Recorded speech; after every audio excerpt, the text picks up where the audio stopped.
We're also identifying shocking levels of incompetence and probable fraud in the Social Security program for our seniors, and that our seniors. At 2:17 a.m., a routine authentication request triggered an alert investigators had not seen in nearly 2 years. The request itself looked ordinary. No massive transfer. No firewall breach. No malware signature. Just a backend login attempt routed through a regional processing server in Texas. Under normal conditions, the system would have ignored it completely. But this request matched an archived behavioral pattern connected to a buried federal investigation that had quietly disappeared 18 months earlier. At the time, analysts believed the anomaly was probably technical noise. A synchronization issue. A temporary backend malfunction. Nothing more. No arrests were made. No public case was opened.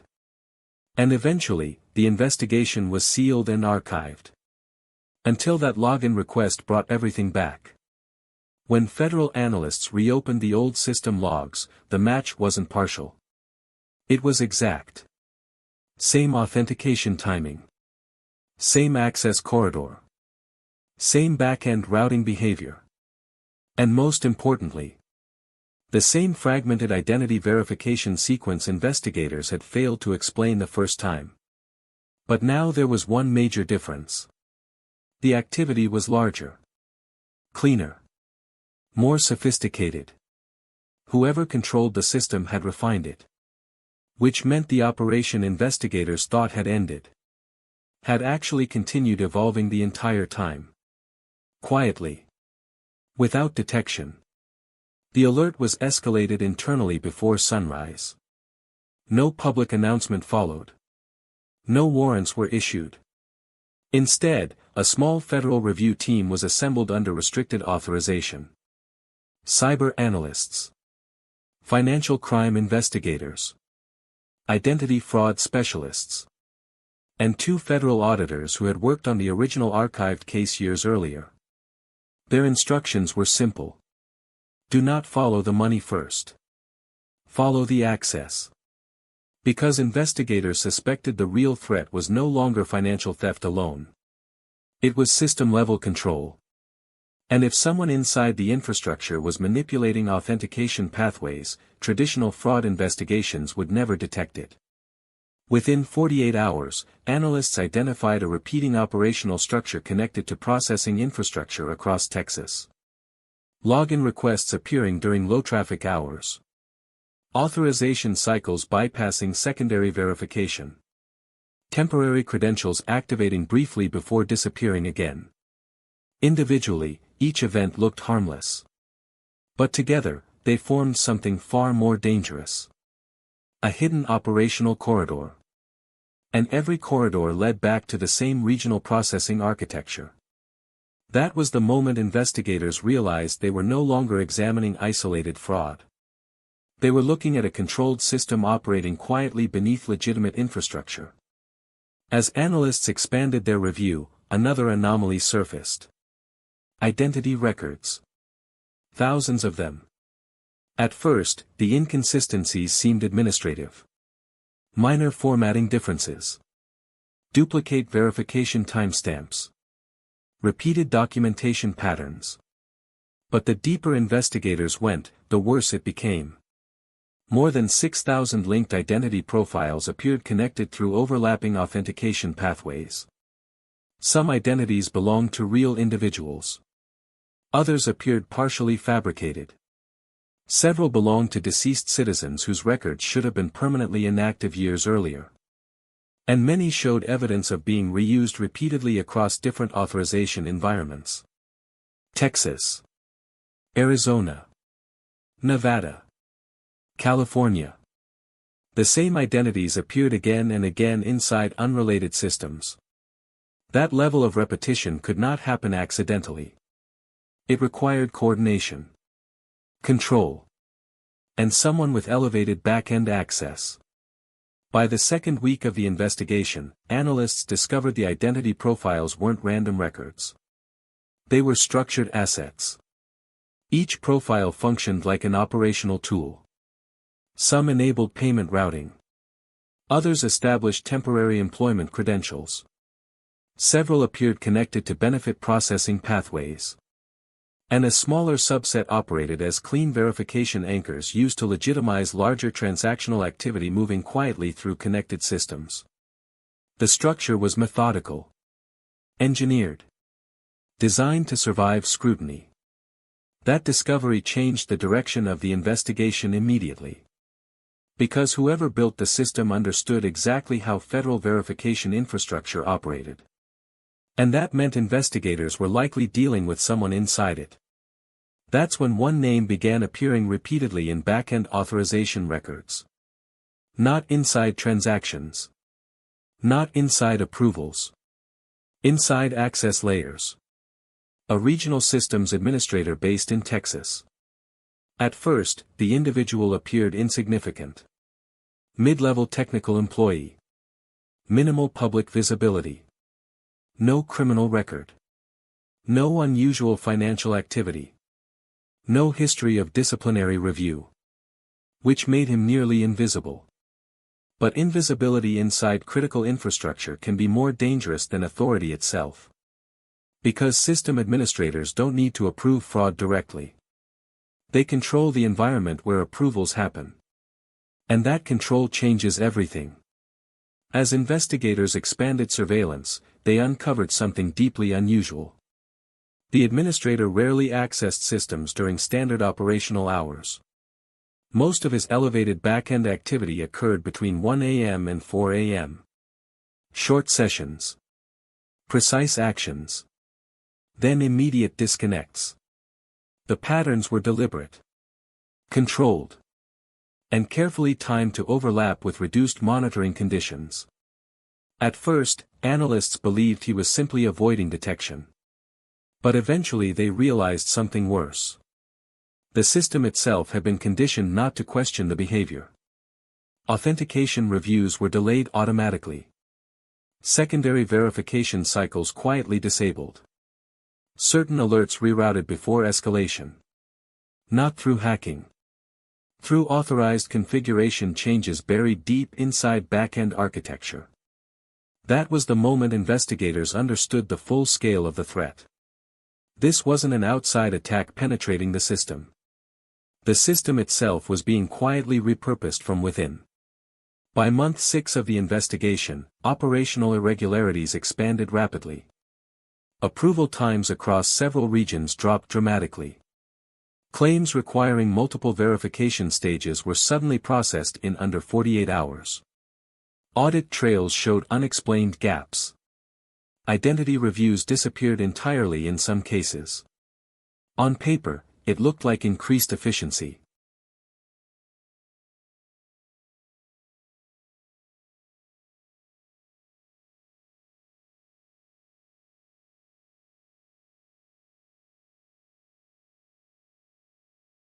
And carefully timed to overlap with reduced monitoring conditions. At first, analysts believed he was simply avoiding detection. But eventually they realized something worse. The system itself had been conditioned not to question the behavior. Authentication reviews were delayed automatically. Secondary verification cycles quietly disabled. Certain alerts rerouted before escalation. Not through hacking.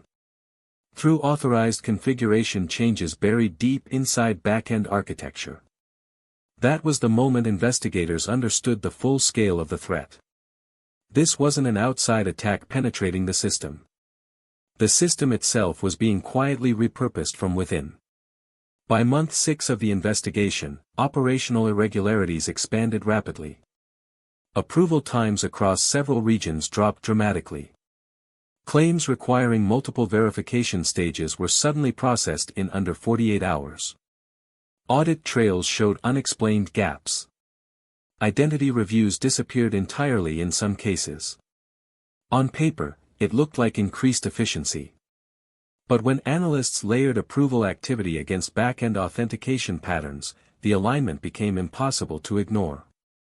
Every surge in processing activity matched hidden access cycles linked to the Texas infrastructure. Every acceleration event matched fragmented financial movement. And every movement eventually disappeared behind temporary authorization identities connected to the 6,000 linked profiles. That's when federal investigators stopped viewing the administrator as an isolated participant. He wasn't operating independently. He was maintaining infrastructure. An infrastructure that's sophisticated does not exist without a larger network around it. As surveillance continued, financial analysts began tracing structured transaction movement connected indirectly to the identity system. The money moved carefully. Small transfers. Repeated cycles. Amounts intentionally structured below automatic reporting thresholds. $8,000.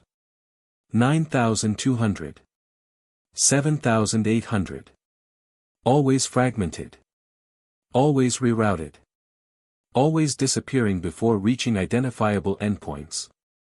The movement passed through consulting firms, logistics companies, benefit processors, temporary staffing agencies. Most appeared legitimate. But internally, they shared overlapping routing behavior tied to the same authentication corridors investigators had already identified. The structure operated like circulation. Never stationary long enough to trigger traditional enforcement systems. By month 9, investigators identified over 40 businesses indirectly connected through overlapping authorization behavior. Individually, none appeared criminal. Together, they formed a hidden financial ecosystem. And every pathway led back to backend access infrastructure maintained through the Texas administrative system. That realization triggered internal escalation inside multiple federal agencies. Because this was no longer identity fraud. It was operational compromise at scale. Then something unexpected appeared. Internal review requests connected to several businesses had been delayed repeatedly without explanation. Compliance inspections postponed. Verification audits cancelled. Override approvals processed unusually fast. And in multiple cases, investigators discovered evidence suggesting certain entities had received advance warning before regulatory reviews occurred. That changed the investigation again. Because networks like this do not survive for years through secrecy alone. They survive through protection. And protection at that level suggested the operation extended beyond technical manipulation. Parts of the system itself were helping it survive. By month 11, the scale became impossible to contain quietly. Internal projections showed abnormal identity activity across multiple regions. Thousands of records moving continuously through layered verification environments. And despite years of activity, almost none of it had triggered serious enforcement review. The system wasn't failing accidentally.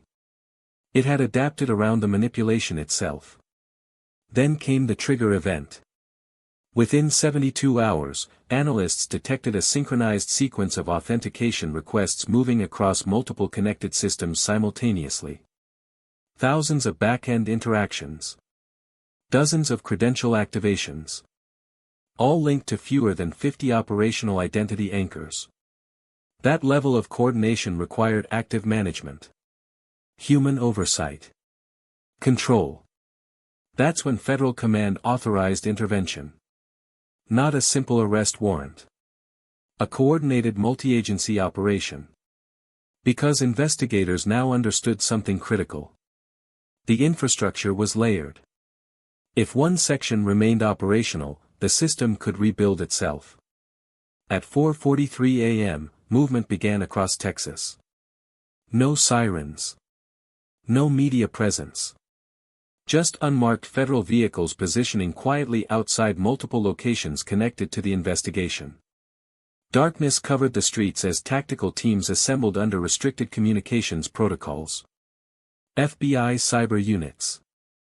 ICE investigators. DOJ personnel. Financial crime specialists. Digital forensic teams. All operating under sealed warrants approved only hours earlier.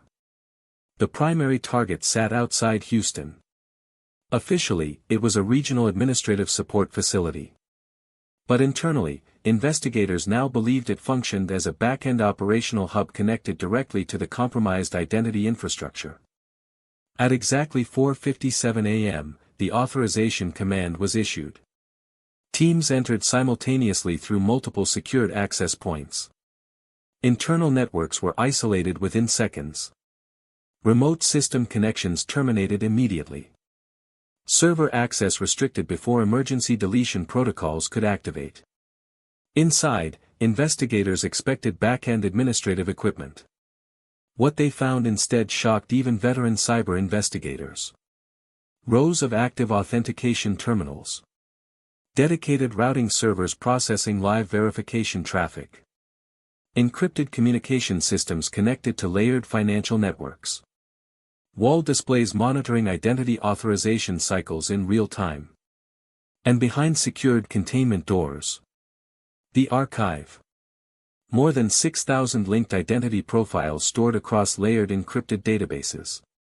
Structured clusters. Verification chains. Authorization pathways.